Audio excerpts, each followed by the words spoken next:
Colours புது ஃபேஷனோட தி சென்னை சில்க்ஸ்ல இந்த பொங்கலை ஓஹோன்னு கொண்டாடுங்க. தி சென்னை சில்க்ஸ் ஸ்ரீநகர், வேளச்சேரி, கோபேட் மற்றும் திருவள்ளூர். திருவாரூர் மாவட்டம் முழுவதும் இடைவிடாது பெய்து வரும் கனமழையால் விளைநிலங்களில் மழைநீர் தேங்கி அறுவடைக்கு தயாராக இருந்த சம்பா பயிர்கள் நீரில் சாய்ந்து முற்றிலும் சேதமடைந்திருக்கிறது. இதுகுறித்தான மேலும் விவரங்களை கொடுப்பதற்காக செய்தியாளர் நேசராஜன் இணைப்பில் இருக்கிறார். பேசலாம்.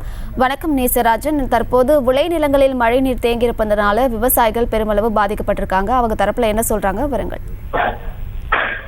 அமரூர் திருவாரூர் மாவட்டம் முழுவதும் நேற்று முதல் தற்போது வரை தொடர்ந்து கனமழை பெய்து வருவதால் மேலமணலி, கருப்பூர், ஓகை பேரையூர், ராமானுஜமணலி, நாகராஜன் கொட்டகம், இளங்கொண்டான், பூந்தாளம்குடி, கமலாபுரம், மூலங்குடி, ஊட்டி அணி, வடபாதிமங்கலம் உள்ளிட்ட பகுதிகளில் சம்பா பயிரிட்டு அறுவடைக்கு தயாராக இருந்த நிலையில் நேற்று காலை முதல் பெய்த கனமழையின் காரணமாக சுமார் 3000 ஏக்கர் பரப்பளவிலான சம்பா நெற்பயிர்கள் முற்றிலுமாக மழையில் சாய்ந்துள்ளது.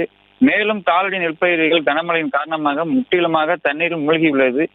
மேலும் கனமழை நீடிக்க வாய்ப்பு உள்ளதால் தாளடி பயிர்கள் முற்றிலுமாக அழுகும் சூழ்நிலை ஏற்பட்டுள்ளது. இதனால் விவசாயம் மிகுந்த கவலை அடைந்துள்ளனர். செய்திகளை உடனுக்குடனும் துல்லியமாகவும் தெரிந்து கொள்ள சப்ஸ்கிரைப் பண்ணுங்க.